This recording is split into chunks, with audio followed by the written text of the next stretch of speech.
This is the Reinforce Your Gym podcast with your host, Dustin Vogel.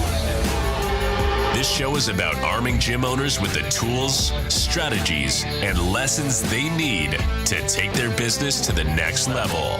That way, they can make a greater impact in their community. Now, let's get to work and reinforce your gym. All right, guys. Well, my last mailbag episode was well received. So here we are with round two. We're going to go into 3 real situations. Real gym owners submitted these questions from my email list. And basically, I'm going to answer them live here on the podcast. So if you guys want to be on my email list so you can submit your questions too, just DM me on Facebook or Instagram with your email. I'll get you added. And that's a perk of being on my email list. All right, let's get into the problems because I love to bring solutions, okay? Mailbag question number 1 is from Jason. Hey, Dustin, I've been running meta ads for about 4 months and my cost per lead is pretty good. I'm getting about $8 to $12 CPL. That is good. But no one's booking. I'm sending them automated text from my CRM. We use GHL. I will call them a couple times throughout the week. My ad agency is telling me the ads are performing, but I'm not seeing any new members get through these doors. At what point is it an ads problem versus a follow-up problem? All right, great question. And I think this is one of the biggest debates that we will have forever in fitness. Is it lead quantity, lead quality? What are we doing pre them getting through the doors? What are we saying to them in the follow-up process? Like all things that you'll get a lot of different answers, but this is kind of what I would say is that at the end of the day, the person is not talking to you, not because you are not doing a good job. You just got to, first of all, set your expectations of how many people are ready to go now, right? There's only so many new activated fitness people coming online, if you will, into this fitness world, right? And so what we're seeing is about 10 to 15% of your leads will buy something now. Another 10 to 15% will buy something later, meaning 90 days. And then the remaining 70%, they're just going to possibly be in the buy never bucket, or they're going to buy way later, meaning a year from now.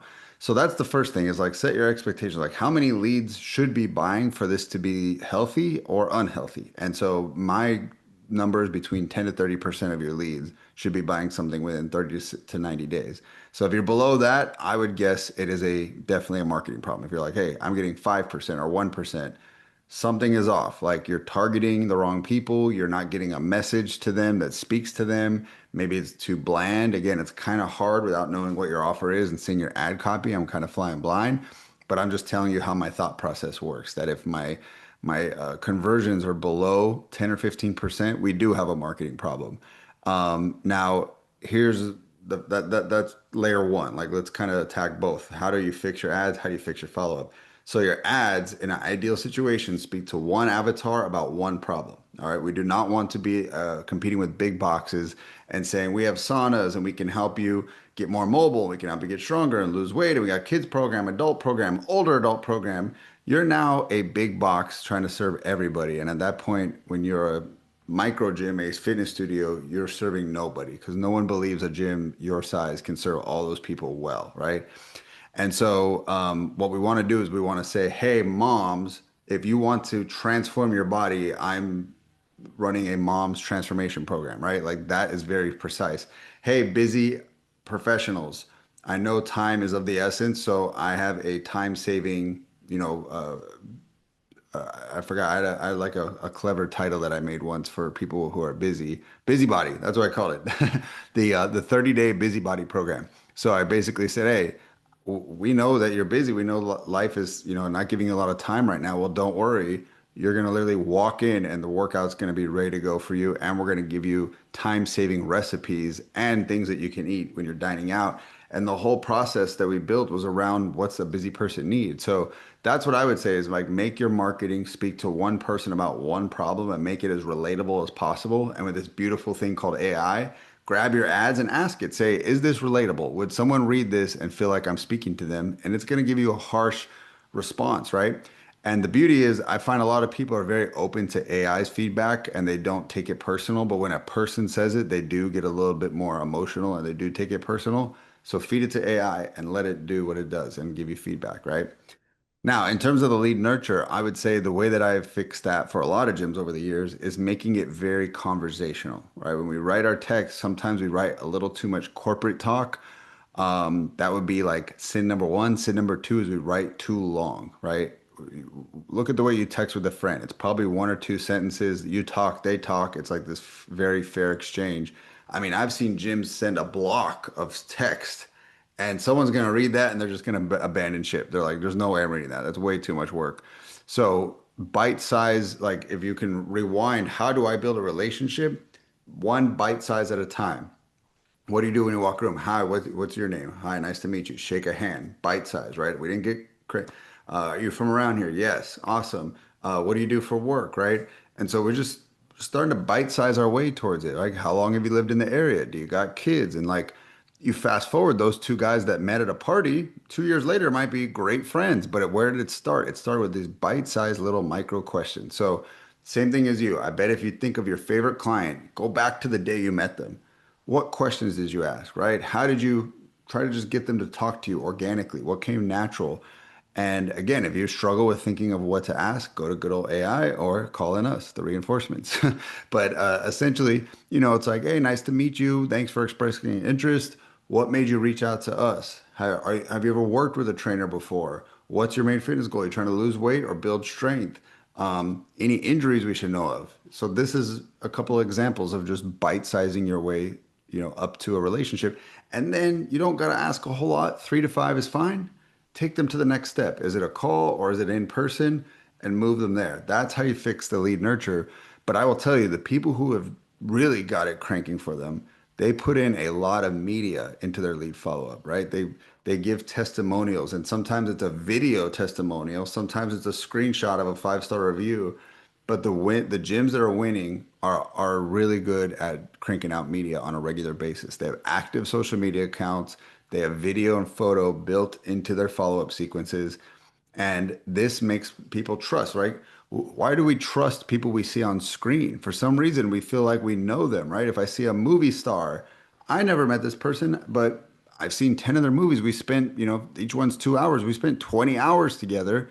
There's more trust. And so you're hearing this more and more from experts that like sending someone a podcast, sending someone a YouTube video, sending someone just an informational video, a webinar, anything that you can give them where they can spend some time with you and feel your energy and see your personality, the trust is just way up versus a gym that just sends text only. So I know that's not right for everybody. Not everyone's like, cranking out media at a high level, but I would tell you that that is a problem that I would tell you to really put some energy into solving because it can be a big unlock for your business. Gym owners, I don't want you to have the reputation in town as the gym that doesn't call people back, all right? We know it's critical when someone's finally made a decision to get healthy and fit that we get to them as quickly as possible. This can be solved by plugging in our remote sales reps, okay? It's not AI, it's not a bot, it's a real human that's working on your leads, the new ones that come in from your ads and the old leads in your database. And they're there to qualify the leads, to ask them discovery questions and to make sure they're a good fit. And then their job is to move them forward in your sales process so that you get more members month over month. All right, if you want to learn about our remote sales reps, go ahead and go to gymreinforcements.com, book a call, and we'll tell you more about it. See you then. All right, let's move on to the second question. So hopefully that helps you, Jason. I'm going to move on to my second mailbag question. It comes from Sandra. Hey Dustin, for years my gym ran entirely on referrals. Word of mouth was so strong, I never really needed to run ads. But the last 18 months have been rough. We have not been growing, and a few competitors have even opened up in the area. I finally decided to start running ads, but it feels like I'm starting over. I'm 6 years into owning a gym, but I feel like this is year one. How do I restart building momentum without losing what made us special in the first place?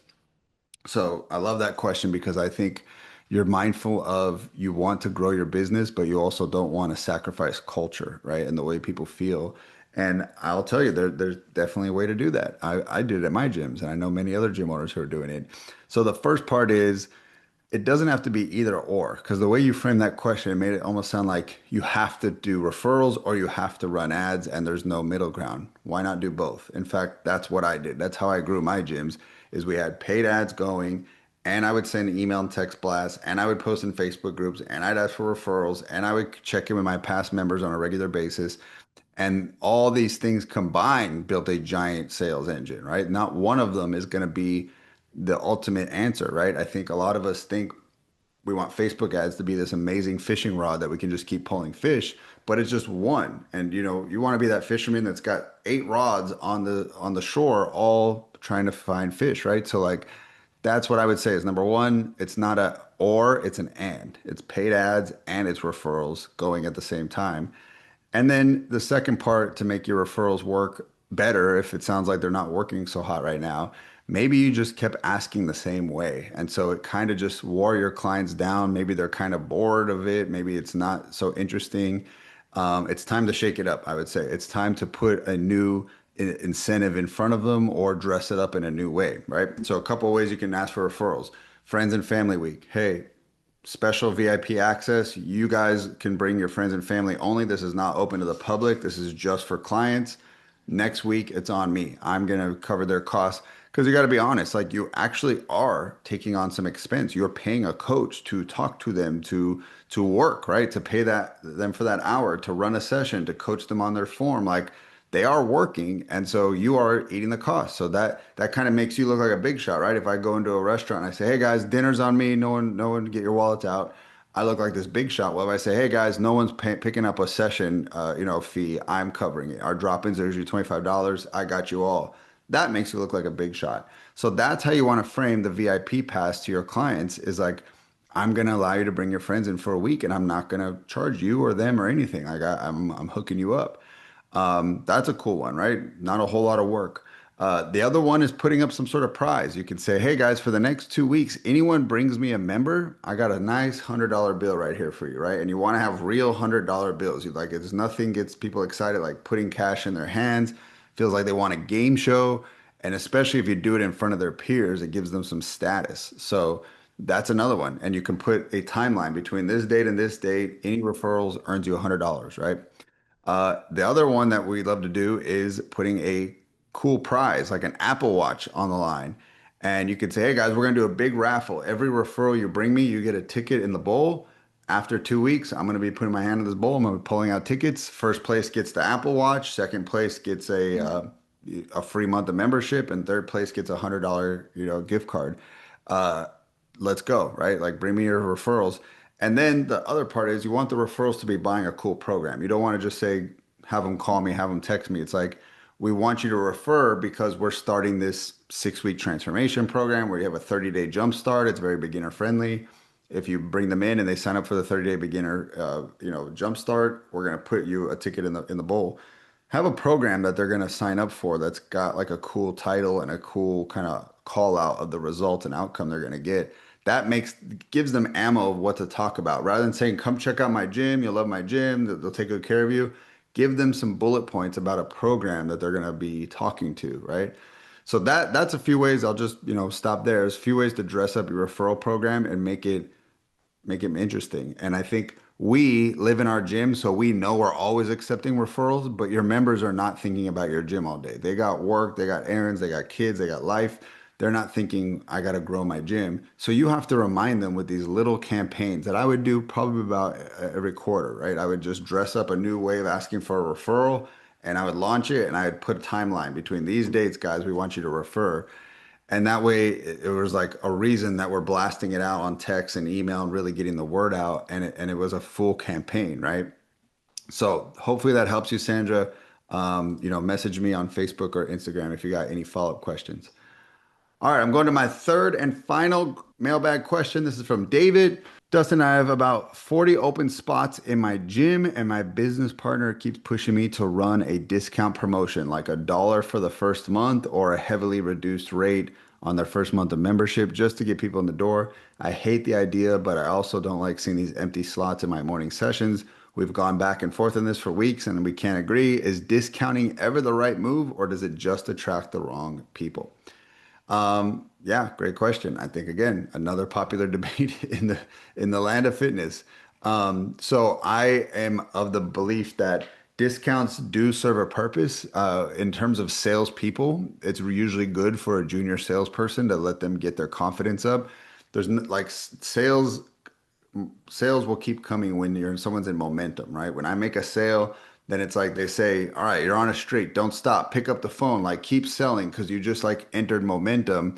And it's like the old NBA Jam game, right? You're on fire. So that's when I like to do it, is when I got a new salesperson, I want to get them some momentum. I will give them a nice, generous discount because I want them to get wins on the board. And then I'll start removing those discounts over time because I know that the confidence is there and they'll just keep carrying on, right? So I hear you that you got empty spots in your session, you want to fill it up. Here's the truth. Those two don't necessarily cross over. Like just because you offer a discount doesn't mean they're going to fit into your dead 7 a.m. session. They might want to come to your most premium and now you're going to really be mad or your most full session and you might be mad because now they got a spot in your most popular session at a discounted rate. So you can run a sale for a session time. I've tested that. I can't say it was exactly a home run. Like back when I used to do Groupons, I would say Groupons only applied and I would literally give them our dead sessions. It would be like 6 a.m., 7 a.m., and 4 p.m. That was the only times you can activate a Groupon. So you can test that out and put constraints and say, hey, we'll give you a month for $1, but you can only come to these 3 session times and it's your dead times. But the problem is you're gonna then need to like figure out what are you gonna charge them for membership afterward? Do they pay full price? Are you willing to discount because you need to fill this session time up? That's for you to decide. But that's a way that you can look at it. The second is maybe it doesn't make sense to keep these sessions going, right? You have to create something I called at my gyms the red line, which is if we ever fall below the red line, that means we're not making money and we need to now put the clients on notice that this session is going away in 14 days. That was like the 2 week notice to them. And then the coaches didn't love it because their, payroll is getting cut. And so that was like the warning of like, keep sessions full. I need you guys promoting sessions. I need you to get people excited, get them to book. But we know that there's ebbs and flows to fitness. There's session times might lean a little bit later in the night during summer because the light is out a lot later in the day. And then by winter, people are reclusing back home earlier. So like your late sessions tend to go away. So we would bob and weave with the seasons. We'd even announce it. We say, here's our summer schedule and here's our winter schedule because we started catching on to the patterns. So yeah, that's what I would, like where the frustration shows up is like, when do we cut a session and when do we try to grow it? So I think that's the first thing. You guys got to draw a line in the sand. What is red line that we actually kill a session? If we fall below this number for 14 days or longer, we then put up notice and we kill it. And then to grow it, you can do these types of special deals where you offer a promotion and they got to fit into a specific session time. But I'm a big believer of follow the demand. And if the market is telling you we don't want to work out at this time, then I would encourage you to really, listen and consider that that's just, a time that you might have said yes to for a small amount of people, but you're seeing it's not very popular. So it just doesn't make sense to keep offering it. So yeah, I don't think those cross over. I don't think just because you flood the gym means everyone's going to fit into that time you want. If anything, they might go to your more popular time. So my mindset is try to grow your popular times more, right? Like fill those up and get to capacity and not spend your time because I've seen so many gym owners waste energy. Like, how do I get a lunch session filled up? How do I get my late mornings? I can't get people here. Last tip I'd give you is I don't know what your demo is. It didn't go into that in the question, but I have seen a lot of success if you're trying to fill up late mornings with the older demographic because they're retired. So I'm talking a 55 or even a 60 plus program where they get their own dedicated time slot for just people in that age group at 10 and 11 a.m. And you tell them that it's just for that age group. And so the programming is just for them. And again, I don't want to create more complexity in your business. If that's not who you serve, don't do that. But essentially, those are what I would do, in terms of that type of situation. So yeah, I think again, discounts they can solve some things, but they're not going to solve everything. And the last thing I would say is when you do want to deploy an idea like this, put parameters of time because when it really gets exhausting is you just keep doing something forever. So you might say, hey, I like this discount, but they can only get access to set certain times. Let's sell that for the next 8 weeks and see what happens, right? But then after that, we're gonna stop this. We're not gonna do it anymore. That really helps you. It's almost like a science experiment. You want to do it for a specific amount of time with specific variables and then see what happens. So guys, that is it. That's all I got for you on this week's episode. If you like these mailbags, let me know. I'll keep doing them. Like I said, just DM me on social and give me your email and I'll get you added to the list. And then you can submit your questions as well. And I'll see you guys on the next episode. Hey, gym owners, let's face it. You probably don't love digital marketing. You probably don't want to go into Facebook and load the ad up and think of ad copy and creatives and optimize it daily. Well, hand that over to me and my team because we're geeks about marketing and we want to flood your gym with new members so you can change their life. Let us do what we do best. All right, go to gymreinforcements.com, book a call. Don't bring the credit card. It's not a hard pitch. It's just a conversation to see if we're a good fit. Talk soon.